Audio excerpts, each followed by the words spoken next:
Hello friend, તો તમારું સ્વાગત છે મારા રસોડામાં। તો આજે હું તમારી સાથે શેર કરીશ ખીહરના 7 ધાનના ખીચડાની રેસીપી। આપણે જે પહેલાંના ગઈઠાવ ખીચડો બનાવતા તે રીતે આપણે જૂની પરંપરાગત રીતથી ખાંડી અને ખીચડો બનાવશું। તો ચાલો શરૂ કરીએ રેસીપી। ઉત્તરાયણમાં પરંપરાગત બનતો ખીચડો બનાવવા આપણે 7 ધાન લીધેલા છે। ધાનનો ખીચડો આપણે પહેલેથી જ આપણા જે ગૌઠા છે તે બનાવતા આવતા, તો આપણે તે જ રીતે ખીચડો બનાવશું। તો ખીચડો બનાવવા 1 વાટકી જાર લીધેલી છે, 2 ચમચી મગ, 2 ચમચી મઠ, 1 ચમચી ચોળી, 2 ચમચી ચણા, 2 થી 3 ચમચી લીલા વટાણા અને તેટલી જ આપણે તુવેર લીધેલી છે। ખીચડામાં 7 ધાન હોય છે, તો 7 ધાનમાં આપણે જુવાર લેવાની, ત્યારે આપણે જુવારનો જ ઉપયોગ કરવાનો અને તે સિવાય આપણે 6 કઠોળ લેવાના। જો કઠોળ ન હોય તો તમે ચોખા અને ઘઉંનો પણ ઉપયોગ કરી શકો છો, અને સૂકા કઠોળ ન હોય તો તમે આ રીતે લીલા વટાણા અને લીલી તુવેર, લીલી ચોળી તેનો પણ તમે ઉપયોગ કરી શકો છો। ખીચડામાં હંમેશા જુવારનો ઉપયોગ વધારે કરવાનો, કારણ કે ખીચડો જુવારનો જ હોય છે। તેમાં આપણે 6 કઠોળ મિક્સ કરી અને 7 ધાન તૈયાર કરવાના। તો આપણે જાર, મગ, મઠ, ચોળી અને ચણાને આપણે મિક્સ કરી દેશું। વટાણા અને તુવેરને આપણે જ્યારે ખીચડો બાફવા મૂકશું ત્યારે તેને આપણે મિક્સ કરીશું।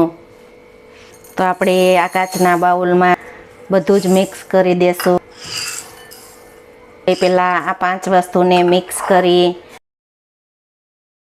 આપણે આ રીતે કોઈ પણ એક કપડામાં મિક્સ કરેલો ખીચડો રાખી દેશું। આ રીતે કપડાને ગરમ પાણીમાં રાખી દેશું। આપણે વધારે ગરમ પાણીમાં નહીં રાખવાનો, 1 થી 2 જ મિનિટ આ રીતે ગરમ પાણીમાં રાખી અને આ રીતે કાઢી અને તેને આપણે 3 થી 4 મિનિટ દબાવી અને રાખી દેશું। તો આપણે આ રીતે કોઈ પણ આવો વજન ઉપર રાખી અને દબાવી અને રાખી દેવાનું। 4 મિનિટ થઈ ગઈ છે। તો ખીચડામાં આપણે ખાંડતી વખતે પાણીને છાંટવું જ પડે, તો આપણે પહેલાં જ આપણે ગરમ પાણીમાં 1 મિનિટ ખીચડાને પલાળી અને આ રીતે કપડામાં દબાવી અને રાખશું। ખીચડો ખાંડવામાં એકદમ ઇઝી રહેશે। તો હવે આપણે આ ખીચડાને આપણે ખાયણીમાં થોડો થોડો ખાંડી અને તૈયાર કરશું। ખીચડાને આપણે આ રીતે ખાયણીમાં થોડો થોડો કરી અને ખાંડશું, ફોતરી છૂટી પડે એ રીતે આપણે હળવા હાથથી આ રીતે ખાંડતું જવાનું। જો પાણીની જરૂર પડે તો પાણીનો છંટકાવ આપણે કરતું જવાનું। પાણીનો આપણે વધારે ઉપયોગ નહીં કરવાનો, પાણીનો છંટકાવ જ કરવાનો। આ રીતે હળવા હાથથી ખીચડાને ખાંડી અને તૈયાર કરશું। તો આપણે જે પહેલાંના ગઈઠાવ હતા તે આ રીતે ખીચડો ખાંડી અને પછી જ બનાવતા। જો આ રીતે ખીચડો ખાંડી અને બનાવશું તો ખીચડો મીઠો થશે। હંમેશા ખીચડો ખાંડીને જ બને છે, તો આપણે ખીચડો ખાંડી અને પછી જ બનાવવાનો। જો આપણે કોરો ખીચડો મિક્સ કરી અને બનાવશું તો તેનો સ્વાદ પણ નહીં આવે અને ખીચડો મીઠો પણ નહીં થાય। ખીચડો ખાંડવાની જ ખૂબી છે। જો ખીચડો આ રીતે ખાંડીને તૈયાર કરશો તો પરફેક્ટ બનશે। તો તમે જુઓ છો કે આપણે ખીચડો એકદમ સારો એવો ખંડાઈ ગયો છે। તો આ રીતે ખીચડો ખાંડવાનો ફોતરી છે નીકળી જાય। તો આપણે આ બાઉલમાં કાઢી લેશું। બધો જ ખીચડો ખાંડી અને તૈયાર કરશું। તો તમે જુઓ છો કે ખીચડો આપણે એકદમ સારો એવો ખંડાઈ ગયો છે।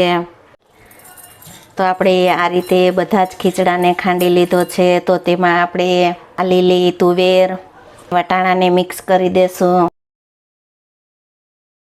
આપણે આ રીતે થાળીમાં નાખી અને 1 કલાક આપણે ખીચડાને પંખા નીચે રહેવા દેશું। ત્યાર પછી તેમાં જે ફોતરી છે તેને આપણે ઝાટકી અને કાઢી લેશું। આપણે 1 કલાક પછી આ ખીચડાને ઝાટકી અને તેમાંથી ફોતરી કાઢી લીધી છે। તો તેને આપણે ધોઈ અને પછી તેને આપણે બાફવા રાખશું।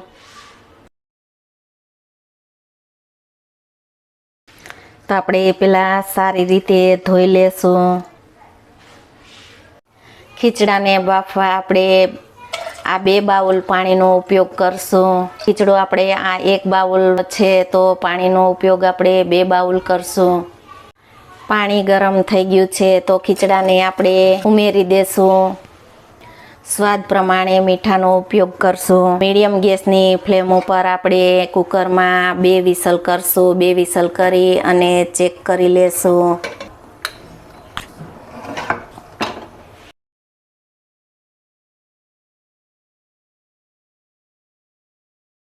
બે વિસલ થઈ ગઈ છે તો આપણે ખીચડાને ચેક કરી લેશું. તો ખીચડાને આપણે ચેક કરશું. ખીચડો આપણો એકદમ સારી રીતે ચડી ગયો છે. તમે જોઈ શકો છો. જોવો છો કે ખીચડો આપણો એકદમ સારો એવો ચડી ગયો છે. આપણે આ ખીચડામાં પાણીનું માપ લીધેલું છે તે પરફેક્ટ છે અને આપણે કુકરમાં 4 વિસલ કરેલી છે.